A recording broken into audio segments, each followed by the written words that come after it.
Hello बच्चों, let's read the given question. The question says for n-type semiconductor, it is stated that statement 1 given that there are more number of electrons and less number of holes. Option statement 2 given that there are less number of electrons and less number of holes. Third statement is it is negatively charged.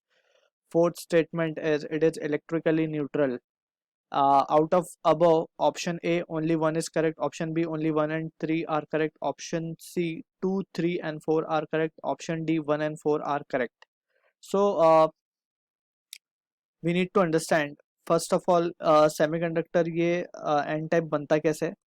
So when intrinsic semiconductor intrinsic या हम कहें कि pure है ना, intrinsic को हम pure भी कहते हैं, like silicon और जर्मेनियम, जब हम इसे डोप करते हैं पेंटावेलेंट इम्प्यूरिटी से, किससे,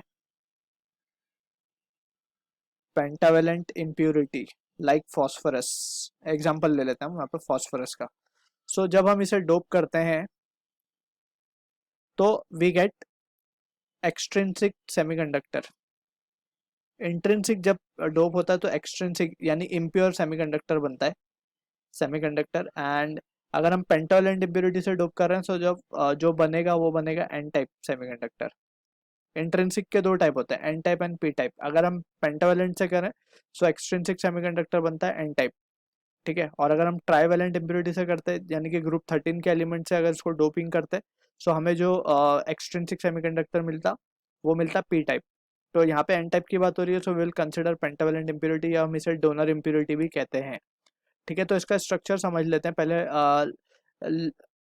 सिलिकॉन लैटिस का हम स्ट्रक्चर ड्रॉ कर लेते हैं यहाँ पे.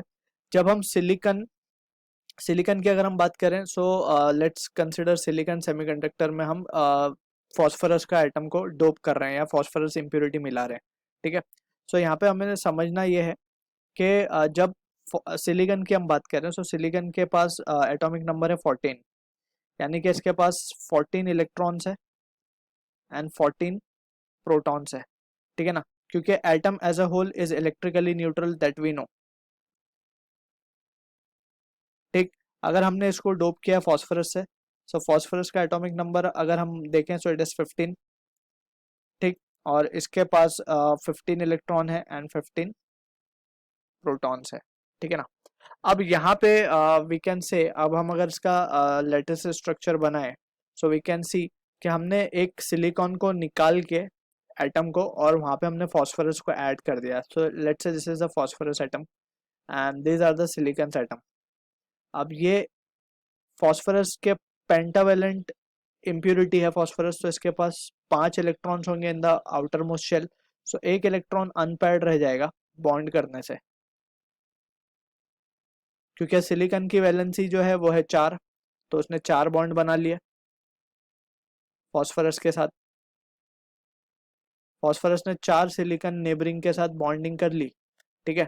लेकिन एक इलेक्ट्रॉन जो है वो अनपेयर्ड रह गया, ठीक है. So from this we can say कि यहाँ पे जो केस होता है एन टाइप में एक इलेक्ट्रॉन्स हमें फ्री मिल जाता है. For we can say free मिलने का मतलब फ्री इलेक्ट्रॉन मिल जाता है. इसको हल्की सी भी एनर्जी अगर हम देंगे so it will move to the conduction band और इसकी कंडक्टिविटी क्या हो जाएगी, इंक्रीज हो जाएगी. सो यहाँ पे वी कैन सी कि एन टाइप में अगर हम बात करें सो मेजॉरिटी चार्ज कैरियर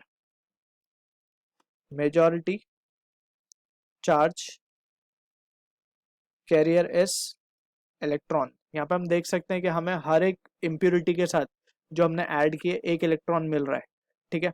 सो जो एन टाइप है उसके अंदर इलेक्ट्रॉन्स हमें दो तरीके से मिल सकते हैं. एक तो इम्प्यूरिटी ऐड करने से, और इम्प्यूरिटी ऐड करने से ही मेजॉरिटी ऑफ इलेक्ट्रॉन मिलता है. That is almost 90% free electron हमें कहाँ से मिलते हैं, इम्प्यूरिटी ऐड करने से. और कुछ 10% मिलते हैं हमें for break due to breaking of covalent bond. Covalent bond break हो गया, जैसे बॉन्ड ब्रेक हुआ और यहाँ से एक इलेक्ट्रॉन फ्री हुआ तो साथ में एक होल भी फ्री हो गया, ठीक है ना. सो एक होल और एक इलेक्ट्रॉन मिला, सो 10% अराउंड हमें क्या मिलता है, इलेक्ट्रॉन्स मिलते हैं ड्यू टू बॉन्ड ब्रेकिंग, ठीक है. अगर हम बात करें होल्स की, सो होल्स हमें सिर्फ कोवेलेंट बॉन्ड ब्रेकिंग की वजह से मिलता है, सिर्फ कोवेलेंट बॉन्ड ब्रेकिंग की वजह से मिलता है, और ये भी सिर्फ 10% ही होगा, ठीक है. सो यहाँ पे हम देख सकते हैं कि मेजॉरिटी चार्ज कैरियर हमने इसीलिए किसको कहा है, इलेक्ट्रॉन को. Also we need to understand important point over here is कि यहाँ पे हमने देख लिया कि नंबर ऑफ होल्स, तो ये पॉइंट पहले हम यहाँ पे मेंशन कर देते हैं. Number density of electron is much greater than number density of holes. Number density मतलब number of electrons per unit volume, ठीक है, और number density of hole mean number of electrons, number of holes per unit volume. So from this अब तक के discussion के हिसाब से we can say there are more number of electron less number of holes. So statement 1 तो हमारा correct है.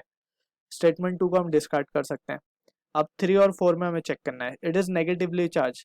N type का मतलब है कि it is having negative majority charge carrier, ठीक है ना. इलेक्ट्रॉन क्योंकि नेगेटिव है तो हम इसे मेजॉरिटी नेगेटिव चार्ज कैरियर कह रहे हैं, इसीलिए हमने इसे एन टाइप कहा. लेकिन जैसे हमने डिस्कस किया कि जब प्रोटॉन फॉस्फोरस जब इसके साथ आया है, ऑल्दो इसके पास एक इलेक्ट्रॉन एक्स्ट्रा है लेकिन इसके पास एक प्रोटॉन भी एक्स्ट्रा है. जैसे हमने डिस्कस किया यहाँ पे अगर 15 इलेक्ट्रॉन है तो इसके पास 15 प्रोटॉन भी है, ठीक है ना. वो भी तो इस कंडक्शन या इट्स लेटेस्ट के अंदर ही लाई कर रहे हैं. सो वी कैन से कोई भी सेमीकंडक्टर हो, वेदर पी टाइप हो और एन टाइप हो, they are always electrically neutral.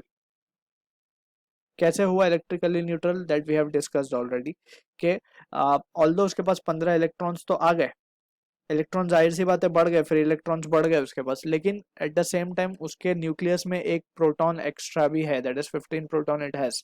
सो जो total number of electrons and protons होंगे वो सेम होंगे, ठीक है ना.